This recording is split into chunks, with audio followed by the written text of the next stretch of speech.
1 and 2 phase of your exercise routine. Weeks 1 and 2 will also be repeated with different reps and sets in the final weeks 5 and 6. So now I'm going to start going through the exercises that you'll need to know for weeks 3 and 4. The first exercise is called an elbow raise.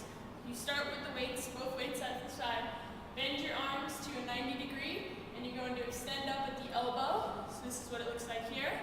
So you're not going up too high where the weights are tilted down, you're just at a 90 degree at your shoulder and you come back down.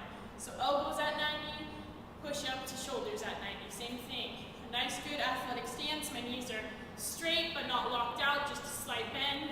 Elbows at 90, I push up and back down. That's the elbow raise. This exercise is called the pull down. This is going to be working the same muscles as a pull-up, but it's something different to do if you have a gym available to you. If not, continue practicing with your pull-ups. The pull down is started, make sure you adjust this part right here, so when you sit down, it's pressed firmly against your knees. And adjust the weight, I would say probably starting off at about 55 to 77 pounds for the girls to start. What you do is you grip the bar just like pull-up with your hands forward. Sit down on the bench, make sure your knees are nicely adjusted underneath the knee bar.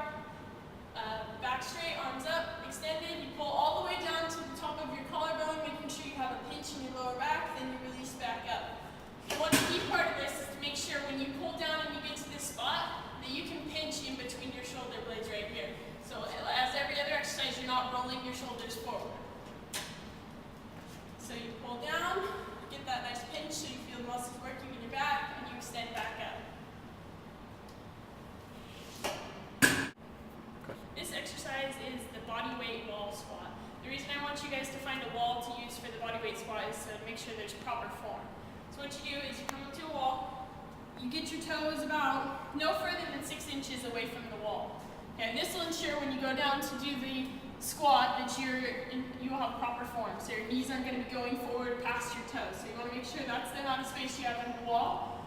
Put your arms out to the side, face forward, make sure your back is straight, and you're going to stick your butt out to go down for the squat. So you go down here, squat as far down as you can go, and then back up. Okay, that is the body weight wall squat. So you go down, making sure you stick your butt back, your back is straight, and you come back up.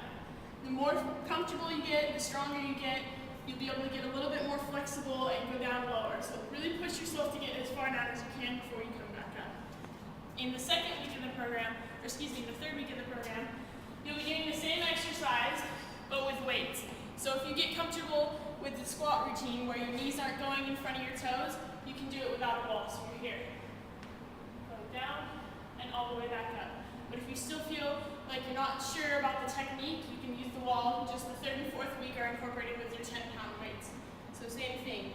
Toes no more than 6 inches away from the wall. Back straight. Stick your butt out. Squat all the way down. And then powerful up. This is the body weight wall squat. And then this will be the second week with the body weights. Without the body weights, you'll be using your 10-pound weighted wall squat. This exercise is called the bench press. You're going to be using this with both your 10-pound weights.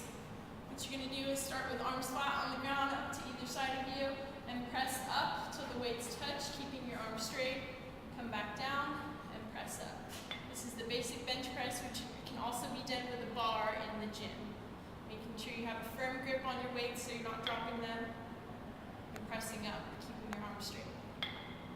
The rack pull-up.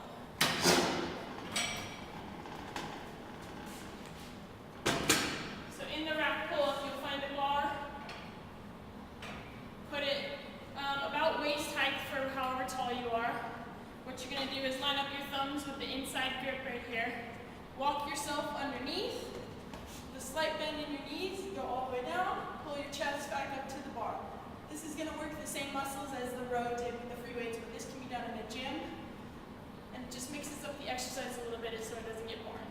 This exercise is called the split stay lunge. What it's going to be is the same form as your lunge, which you're going to stay. So one foot goes out like this right here. And this is the starting position for your split stay lunge. You have weights in both hands. Drop your knee down till it touches the ground, keeping this knee straight in line with your toe, and you come back up. To repeat the motion, this is the split stay lunge here, keeping your back straight, shoulders back, not rolling forward, and you go down. You repeat the same exercise on the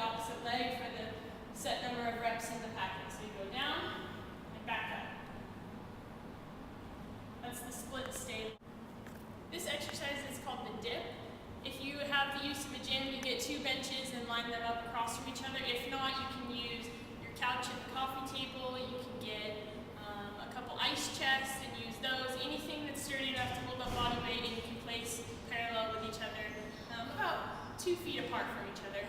The starting point of this exercise, you put your legs across right here, your arms are going to be straight here, and your butt's just barely going to be touching the edge of the second bench.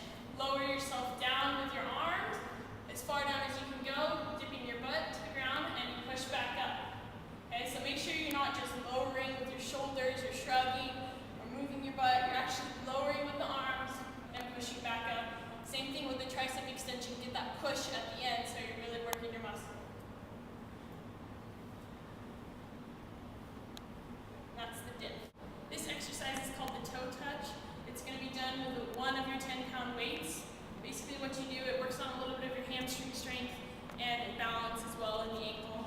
So whatever leg you're going to be going down with or keeping planted on the ground, you have the weight in that hand. Basically the toe touch is just extending one toe down, touching the toe, and you come back up. Okay, same thing, you want to have your knees straight but not locked. A little bend in it, go all the way down, keeping your balance, come back up. Same thing on the opposite leg.